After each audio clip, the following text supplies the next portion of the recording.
තමන්ගේ පෙර සසර බැලීමට මොන විදියටද ඥානය අවදි කරගත යුත්තේ කර්ම සැකසෙන විදිය තමන්ටම දැකීම සඳහා ඒ සඳහා පෙර ආත්ම මතකය අවදි කරගන්නේ කොහොමද කියන එක දැනට ඊළඟ බදාදා සම්බන්ධ වෙන්නම් කියන කාරණය සිහිපත් කරන ගමන් දැනට කෙටි පිළිතුරක් පමණයි අවශ්‍ය කියන එක තමයි අහන්නේ උසස්. විදර්ශනා ඥාණයෙන් තමයි බලන්න පුළුවන් පූර්ණ ධර්මතාවය.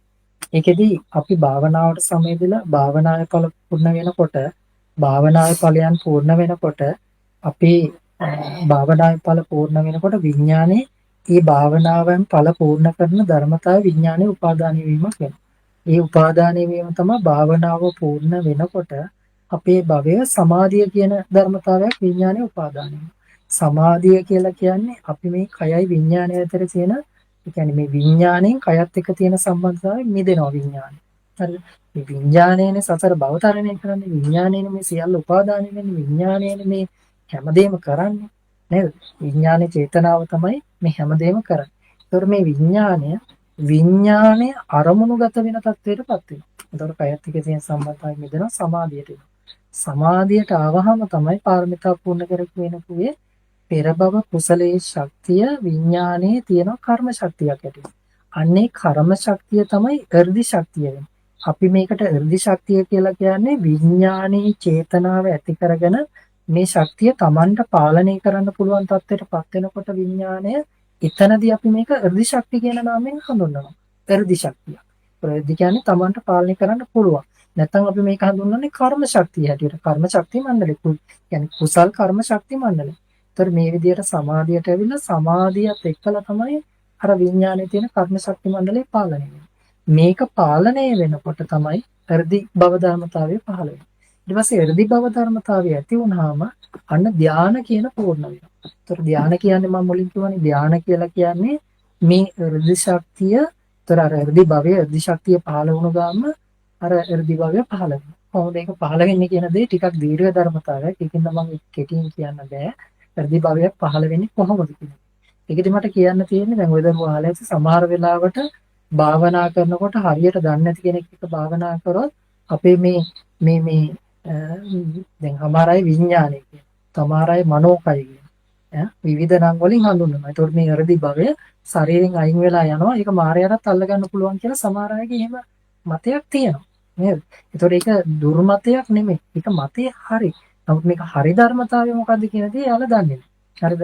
ඕකෙදි මට භාවනාවක් තියෙනවා. මගේ අධි සමාපත්තිය කියලා මම ඒක කරවනවා. එතකොට ඕක අවබෝධ කරගන්න පුළුවන්. ඒතර මේ විදිහට ඔහු විසින් අර විදිහට තමන්ගේ විඥානයේ හෘදි පහළ වෙනවා. හෘදි භවය පහළනවා. ඊට පස්සේ ධානය පූර්ණ කරනවා. ධානය පූර්ණ වෙලා ධානය වැඩෙනකොට අන්න විදර්ශනා ඥානය පහළ වෙනවා. විදර්ශනා ඥානය පහළ වෙන්නේ හෘදි ශක්තියෙන්.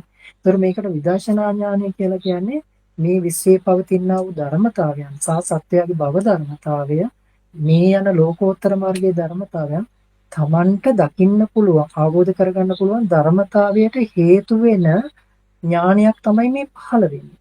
ඒතකොට ඒකට හේතු වෙන්නේ සසර පූර්ණ කරපු කුසලයේ ශක්තිය. අපි තුන් කල්මයක් කුසල් පාරමිතා පූර්ණ කරපු කෙනෙකුට මේ විදර්ශනා ඥානය කියන ධර්මතාවය පහළ වෙන්නේ නැහැ. ඊතරම්ම කුසල් ශක්තියක් ඕනේ. ඒතකොට කල්ප ගානක් ඕනේ.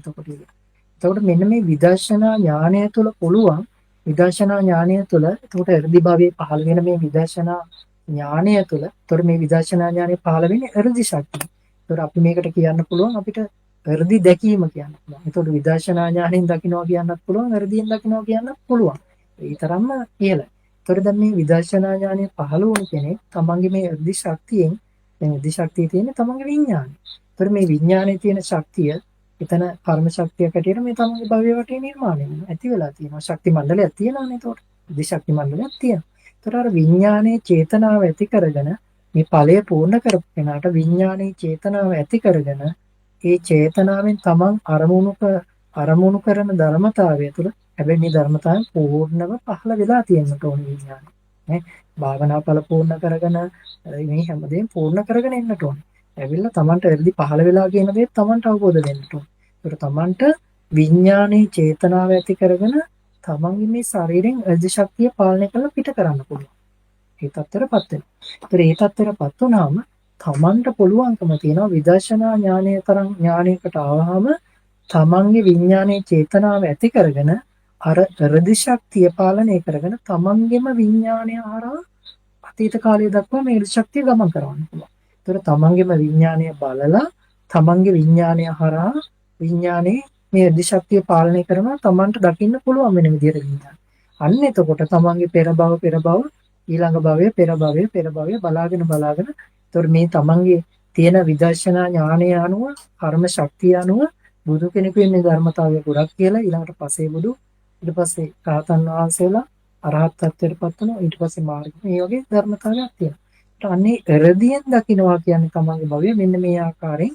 ඒතර විඥාණය තමන්ට බලන්න පුළුවන් ඒ එර්දි ශක්තිය. එතකොට මේක තමන් විඥාන චේතනාව ඇති කරගෙන අරමුණු කරගෙන බලන්න. එතකොට අර තමන්ගේ තියෙන එර්දි ශක්තිය විඥානයේ විහුණය හරහා ගමන් කරනකොට අර තියෙන එර්දි ශක්තිය ධර්මතාවයේ වැඩි කෙනෙකුට ඒක දැකීම ගොඩක් ඉහළයි.